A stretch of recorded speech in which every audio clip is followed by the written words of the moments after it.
Today we'll be doing corner shop bagging tips 101, how to bag items. Now this is a really big deal if you shop with Corner Shop because you are provided with Corner Shop branded bags. You are not to use the store's bag unless in the app if it says that the customer specifically requested that you use the store bags. So for example, if you're shopping at Walmart, you are to use Corner Shop bags. They provide you with paper bags, vegetable bags, and they also give you a cooler. The cooler is yours to use, but the bags are for the customer. Anyways, yeah, so if you have a Walmart order, you are not to use Walmart branded bags. You are to use Corner Shop bags that you pick up for Corner Shop. All right, so how to bag items. This is what we would call a vegetable bag, and this is this person's whole order. All right, so I have their stuff in my cooler, have their 2 waters, and I have the stuff in the vegetable bag. So normally I don't use a vegetable bag much, but with this order, they have a couple of heavy things.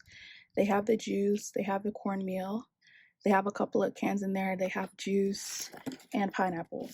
Pineapple doesn't have to be in the bag, but because there's space in the bag, I decided to add the pineapple on top. If there wasn't any space, I probably would have left the pineapple like that. So yeah, that's that. Then there's the 2 waters, which don't need a bag. And then in the cooler, so these are the things in my cooler bag. Just frozen items and things that are temperature sensitive.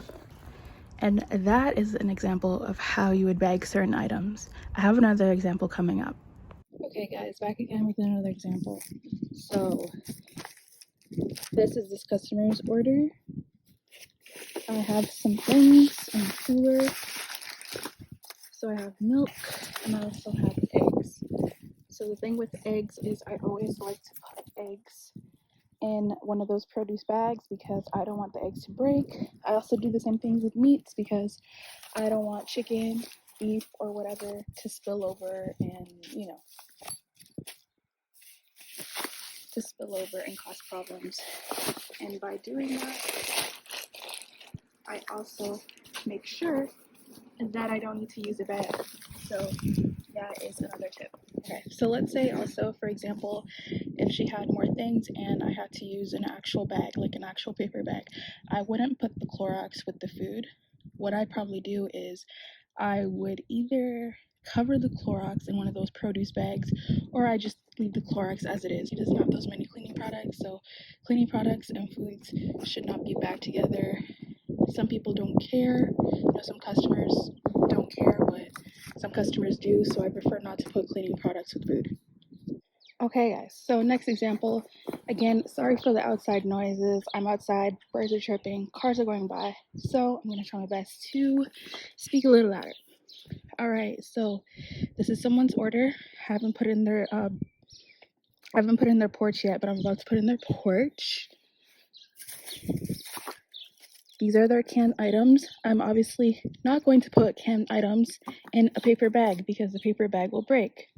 If they had a little more items, I would use a vegetable bag. Okay, a vegetable bag is basically a cloth bag. It's much stronger than a paper bag. All right, so even with packing paper bags, you want to make sure that you pay attention to how you're distributing the weight in the bag. You want to make sure that the bag is easy to lift. See, I'm not struggling, I'm doing it with one hand. Okay, so you want to pay attention to that. This doesn't have to be in a bag, it's already bagged, but because there's space, I'm putting it in a bag. If there was no space on these bags, I would just leave it like that and remember to put it on top afterwards. Okay, that's the second bag. Okay, random things, but all these things are pretty light. Okay, so you just have to pay attention to how you distribute your weight. Another tip, if you're getting something like potatoes, you know those potatoes in the store that are like 3-pound bags, 5-pound bags, 10-pound bags? Yeah, those obviously don't go in a paper bag. If you put 5-10 pounds of potatoes in a paper bag, the bag may rip. So don't do something like that. Now, if you're getting the singles, you're actually picking out the potatoes and putting it in the produce bag, yeah, you can go ahead and do that. Now, it depends on how heavy the potatoes are. Something like sweet potatoes or rutabaga that are very, very, very heavy, I would not put in this bag. I would just leave it in the produce bag just like that.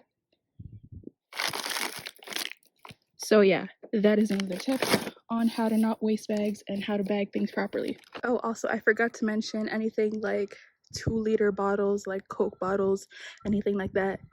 Do not obviously go in a paper bag. Great. So here we have an example of what you should not be doing. This person probably ran out of bags, and instead of deciding to go and get more bags or even ask someone for some bags, they just decided to put every single item in a produce bag. Not only does this not look good, not only is it an eyesore, it's really disrespectful and actually disgusting towards the customer, because the customer is paying a lot of money to have a premium quality service, and this is what you're giving them. So please refrain from doing something like this. From the looks of this picture, this order requires at least 1 bag, so I'm not sure why this person decided not to do that. So thank you guys so much for watching this video.